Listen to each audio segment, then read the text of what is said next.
तो welcome friends. तो आज हम लोग पढ़ने वाले हैं इम्पोर्टेंट क्वेश्चन ऑफ इतिहास। ठीक है, इतिहास के इम्पोर्टेंट क्वेश्चन हम लोग पढ़ने वाले हैं चैप्टर 1 के, क्लास 10 चैप्टर 1 के। ठीक है, तो ये सब क्वेश्चन ऐसा नहीं कि भाई ये सब क्वेश्चन पढ़ के आपको 100 में से 200 मिल जाएगा, ऐसा नहीं है। बस ये इंपॉर्टेंट क्वेश्चन है, बाकी क्वेश्चन को भी छोड़ना नहीं है।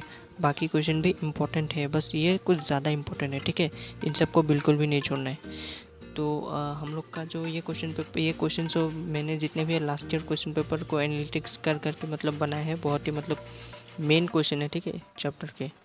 तो ये भाई देखना ही देखना है। ठीक, तो हम लोग का जो पहला क्वेश्चन है वो है what did the question number 1 है, what changes did Napoleon introduce to make the administrative system more efficient in the territories ruled by him.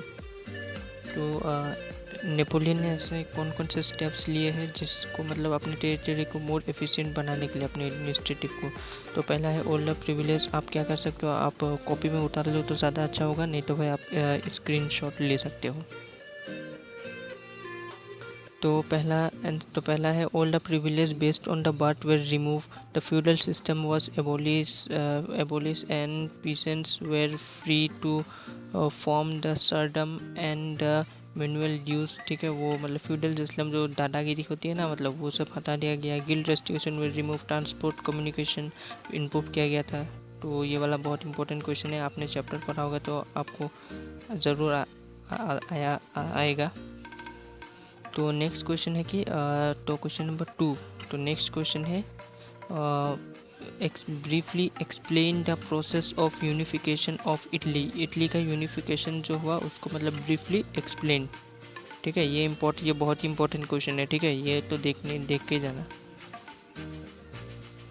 हाँ, तो पहला है the political fragmentation. Like the Germany, Italy was also a political fragmentation during the middle of the 19th century.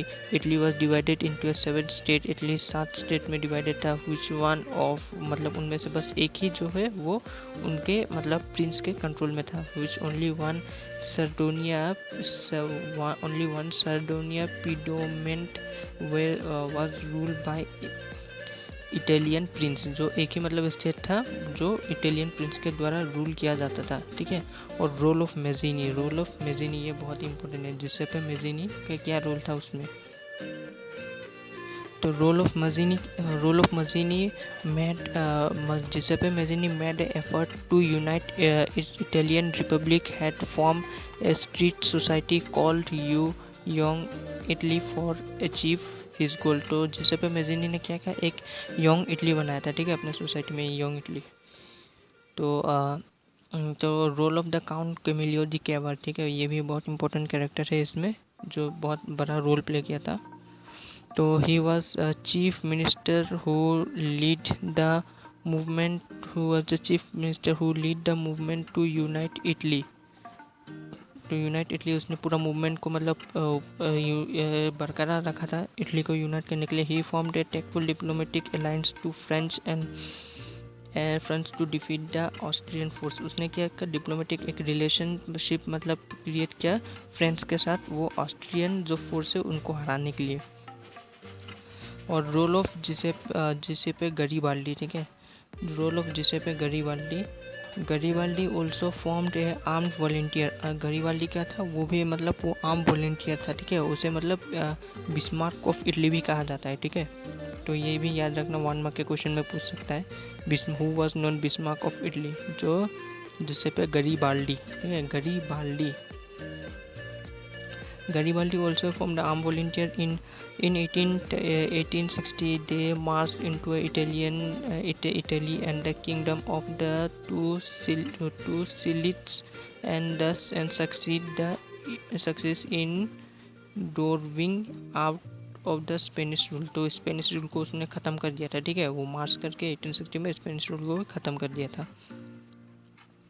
तो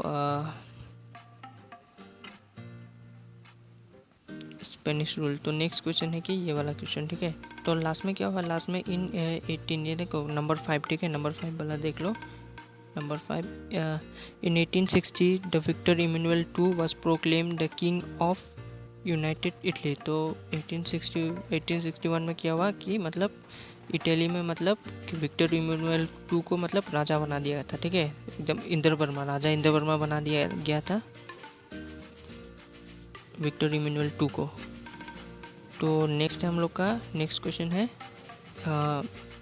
इन 1830s were the year of great economic hardship in Europe. Explain this statement with argument.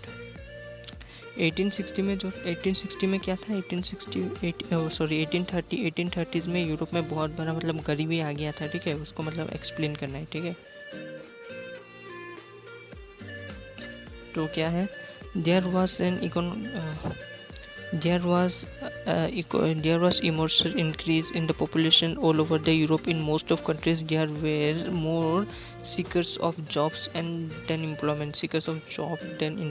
तो क्या था कि in population बहुत increase हो रहा था और एम्प्लॉयमेंट इतना था नहीं, ठीक है, जॉब की बहुत कमी हो रही थी। तो इन 1830s में, ये जो साल था 1830s के आसपास, the population from the rural area migrate to the cities like overcrowded slum area. तो जो गांव में रहते थे, गांव के लोग, वो कहाँ, वो ट्रांसफ़र हो गए, वो माइग्रेट हो गए सिटीज़ में, जहाँ पर ओवरक्राउडेड एकदम पूरा भीड़ भाड़ के इलाके में बहुत स्लम एरियाज मतलब बहुत ज़्यादा भीड़ भाड़ के एरिया में जैसे लोग रहते हैं, जैसे कि आप प्लेटफॉर्म में जाते हुए देखे हुए कि मतलब लोग बहुत भीड़ में रहते थे, स्लम एरियाज कहते थे। The small producers in town were often forced to stiff the competition from the important cheap march made by goods from the England। तो जो small producers थे उनको भी बहुत दिक्कतें आती थी, जो उनकी चीफ मशीन। तो in this region of the Europe and aristocracy still enjoyed the power. The peasant and struggler under the burden of the feudal dues and obligation। जो मतलब एरिस्टोक्रेसी थे वो एकदम पूरा मज़े से रह रहे थे, और मतलब जो पुराने जो पीसेंट्स है, जो गरीब लोग थे, उनके ऊपर मतलब पूरी कहर बरस रही थी। तो मतलब ये भी मतलब एक गरीबी का बहुत कारण था। तो the rise of food price or a year of the bad harvest lead the widespread of poverty in the town and country। तो राइज ऑफ फूड प्राइस में बहुत इंक्रीज़ आ गया था, और हार्वेस्ट भी बहुत ख़राब था, खेती बाड़ी बहुत ख़राब था, इसीलिए मतलब फूड प्राइस में भी इंक्रीज़ आ गया था। तो नेक्स्ट क्वेश्चन है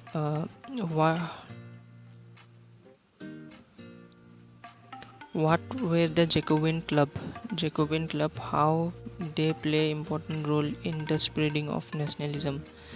तो जैकोबिन क्लब क्या था, वो कैसे रोल प्ले किया था स्प्रेडिंग ऑफ नेशनलिज्म को स्प्रेड करने के लिए। तो Jacobin club were the political club that were set up to educated middle class all over the Europe. They replace the monarchy and the set up democratic government. तो उनका जो main M था वो democratic government create करना था। वो monarchy जो मतलब अपना राजा मनमर्जी करता रहता था, उनको हटाकर मतलब एक डेमोक्रेटिक गवर्नमेंट वो लोग सेटअप करना चाहता था। तो वो एक एडुकेटेड मिडिल क्लास थे, जहाँ पर डॉक्टर्स, ऑफिसर्स ये लोग आते थे। तो the activities and the camping of this club paved the way for the French armies which moved into Holland, Belgium and Switzerland and much of the Italy in 1790. The next one, with the outbreak of the revolutionary wars, the French armies carried the idea of nationalisms in from foreign countries। तो carried the ideas of nationalism from foreign countries से वो अपने ideas को लेके आए थे, ठीक है, मतलब उन लोग फॉरेन कंट्री से वो आइडिया लेके आए कि हाँ हमें भी नेशनलिज्म पर फोकस करना चाहिए। The things which given to. अगर वीडियो यहाँ तक देख रहे हो तो लाइक ज़रूर से कर देना, ठीक है, लाइक, और क्योंकि बहुत मेहनत से बनाए हैं, क्योंकि मैंने CBSE के लास्ट 300 साल के क्वेश्चन पेपर को मैंने कलेक्ट किया है, उसके बाद एनालिटिक्स किया है, उसके बाद जाके मैंने कुछ क्वेश्चन चुन के आपके सामने ला रहा हूँ, ठीक है। तो लास्ट 300 ईयर्स क्वेश्चन पेपर को पढ़ना तो बहुत मुश्किल का काम है, लेकिन फिर भी आपके लिए इतना तो कर ही सकता हूँ। तो लाइक ज़रूर से कर देना, और सब्सक्राइब भी कर देना भाई, तुम लोग सब्सक्राइब नहीं करते हो, वीडियो देखते हो, देख के चले जाते हो भाई। सब्सक्राइब करना फ्री है, आपसे पैसा थोड़ी लग रहा है, तो कर दो यार। तो नेक्स्ट क्वेश्चन है कि what is the role of Otto von Bismarck in the unification of Germany, ठीक है।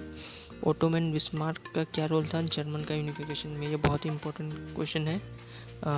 Ottoman Bismarck was the chief architect of German unification, मतलब जो एक मतलब पूरा मतलब बहुत इम्पोर्टेंट, मतलब जैसे ढोलकपुर को रक्षा करने वाला भीम था, वैसे भी मतलब जर्मन को रक्षा करने वाला ओटोमन बिस्मार्क था।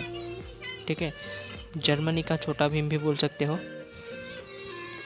He carried out the process with the help of the Persian army and the bureaucracy. He helped in the influencing the nationalism in the mind of the masses. तो लोगों के जहन में ये नेशनलिज्म की feeling को उसने और मतलब बढ़ाया। There the 3 years for the 3 wars for over the 7 years were fought to seek the German nation and defeated Austria, Denmark and the France। ठीक है, तो तीन वॉर्स लड़े हैं 7 साल में, 7 years में 3 वॉर्स उसने फोर्थ किए हैं और मतलब सबको हराया, डेनमार्क को, ऑस्ट्रिया को, फ्रेंच को उन्होंने हराया। Bismarck was initiated in the proclaiming the new German nation under the Kaiser William I of Prussia,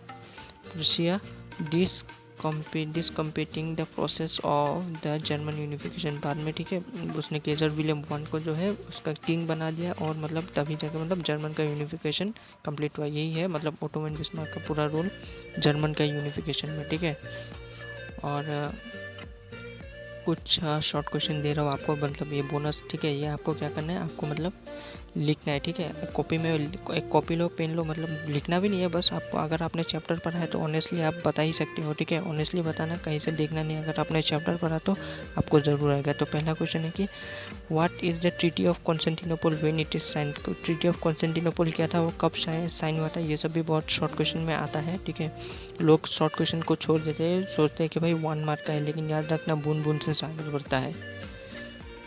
when the battle of Waterloo fort, और कब फोर्ट हुआ था और मतलब अगेंस्ट हु, और कौन जीता था कौन हारा था। Who were the new middle class in which revolution Bourbon king was overthrown, कौन से रिवोल्यूशन में। भाई इसका आंसर जुलाई रिवोल्यूशन बोल ही दिया एक, मतलब और बाकी तुम लोग खुद बोलना कमेंट में।